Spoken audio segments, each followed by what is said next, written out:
Hold on, I'm drinking beer.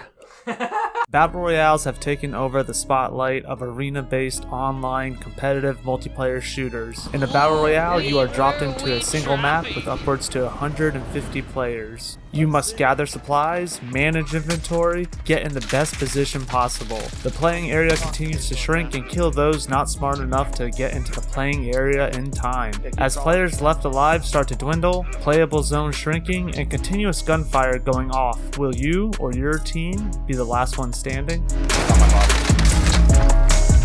Let it rotate.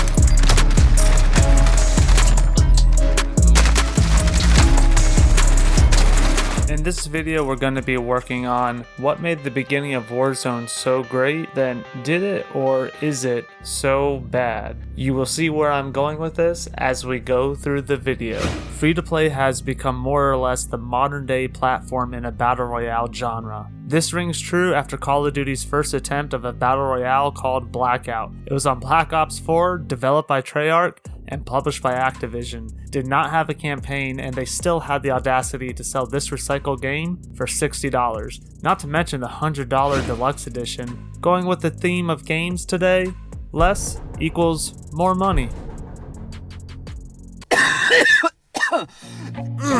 What helped push Warzone into the spotlight was ease of accessibility. It is cross-platform with PC, Xbox One, Xbox Series X, PS4, and PS5. Call of Duty made cross-platform incredibly popular. It was the first time that me, my brother, and my friends all got together with different variations of consoles and different generations of consoles. It was something so special and so foreign to us. It made us love the game even more. Warzone would be developed by Infinity Ward.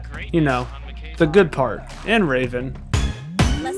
So what made Warzone so great? And then, what made Warzone so bad? Well, to start, this is the first time you could play Call of Duty multiplayer for free.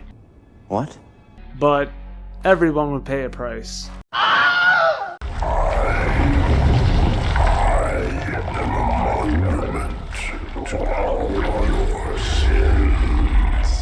Jumping out of the plane and into the Warzone felt different than all the other overwhelming gameplay Call of Duty is known for. You know what I'm talking about. Year after year after year. Just feels the same. This felt different, thanks to Infinity Ward's 2019 remake of Modern Warfare. It freshened up the gameplay in a way we have not seen in Call of Duty in quite some time.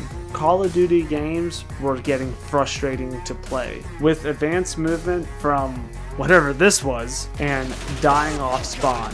Where was there room to breathe and enjoy the gameplay? It became a sweat fest worse than the LA Fitness locker room. You know the smell. The time to kill was incredibly quick. That's when I put down my controller and quit Call of Duty for a long time. Thought I'd never play it again. Getting a call from my friend Kyle saying, "Just play Call of Duty with us. You can screen peek." I said no, thinking it'd be the same predictable garbage from the last decade of games. He said, "It's free to play." And like that, bam, he got me to download it. They say timing is everything. A quote by Anthony Leccioni. Well, this couldn't ring more true with the release date of Warzone being March 10th, 2020.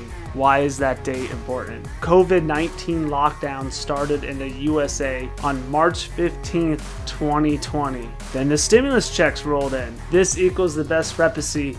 Oh my god. Recipe. Gift 22, my brother, would fall victim to this by buying the Sylvester Stallone package. I was in an 80s phase at the time. I just watched Rocky and Rambo. What, did you think you had the eye of the tiger? It's the cream of the crop. I don't understand. It's a free-to-play game. Y'all got the ice cream for free, so why did so many people keep buying sprinkles? But I would hold strong and not spend a dime, unlike my average brother. Did I beat the system? Or did I just use free-to-play games the right way? Warzone has a way of making every kill feel important and rewarding. Now remember, my brother and I are average gamers, middle of the pack. So getting somewhere between 4 and 9 kills felt like a tremendous accomplishment because a double-digit game is a banger for us. Heart racing, eyes darting, hands sweating. You're pumped up and you let out a "yeah" scream.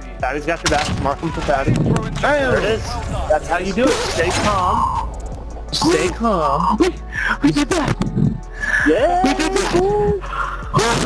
You just pulled off a Warzone victory and that Warzone feeling. Accomplishments feel best when they are well earned, and Warzone gives you that feeling and dopamine rush when you receive an awesome victory screen and the chopper pulls you up. You feel like you have gone through hell to get here, and that is the moment you travel up the zip line, you get to reflect on what just took place. That whole game, it was all crazy. Everyone like, what's going on? I don't think I've gotten more than 5 kills.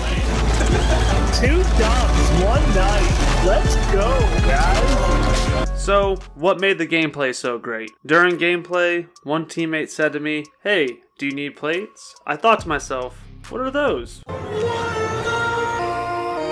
What's he talking about? What are plates? The addition of plates increased the time to kill, actually giving me the chance to fight back. I loved it. I always felt like when the enemy found me, he was going to kill me instantly. Clearly the Call of Duty community felt this way as well, with the addition of Iron Trials being one of the top favorite game modes in Warzone. It increased health, damage intake, increasing the overall time to kill. Was it me, or did this Call of Duty become an arcade shooter with some tactics other than just running around the shipyard, blowing everything up and dying instantly? This is the first time I experienced a COD game where you can change the firing modes. My brother was in shock and awe the first time we played. He goes, "Wait, I could change firing modes?" He couldn't believe it either. We've been away from Call of Duty a long time. You could mount your weapon onto cover, have adjustable sights, and the map wasn't a tiny clusterfuck of people who remembered every spawn point. Now, let's talk about some guns in the Warzone gameplay.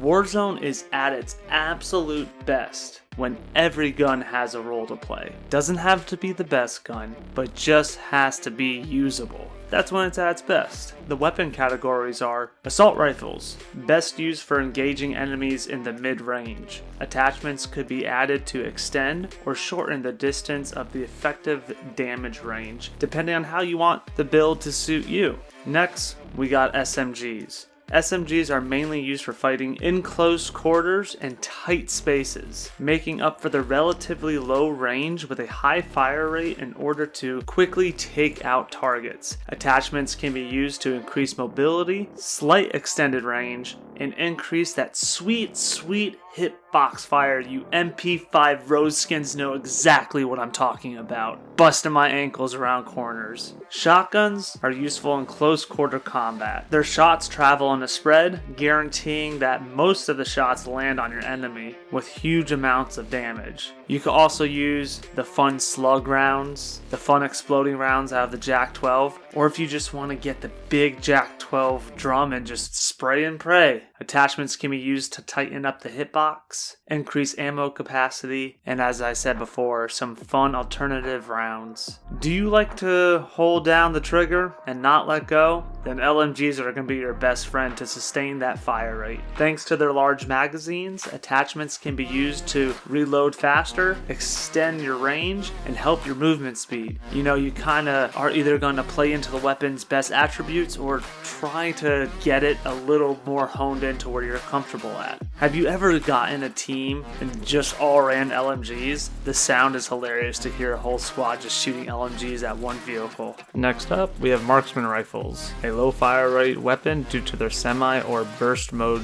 features. These weapons are as deadly as any other since the low firing rate lets a player connect their shots with a lower amount of recoil. Even deadlier if you're good at spamming that mouse button.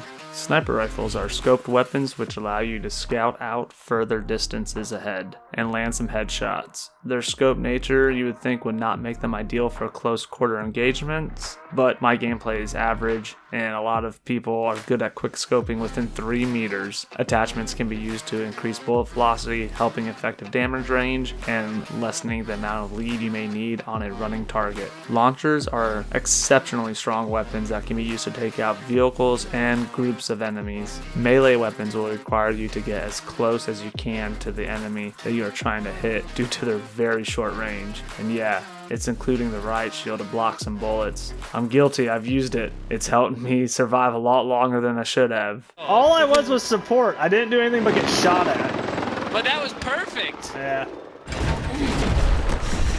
Welcome to the Gulag. If you survive, you earn your freedom. Pay attention. Warzone has improved the Battle Royale genre. One improvement that Warzone has made in this regard was the Gulag. You died in the Warzone, now you're headed to a 1v1 match with all of the other losers. So you're down, but you're not out. In the Gulag, you are on the opposing side of the enemy in a small, tight playing area. Weapons and tactical equipment are randomly assigned to both you and the opposing player, but they are both the same set of weapons, or just fist to fist. Did anyone enjoy the fist to fist? If you both do not kill each other quick enough, there will be a flag to capture in order to claim the victory in the Gulag. Oh, I think he's AFK. And I killed myself. Kill yourself with your grenade? So if you have killed your foe or captured the flag, you are sent back for a second chance. But you have to start all over and loot up again. And by this time, people are geared up, so be careful. Flyball.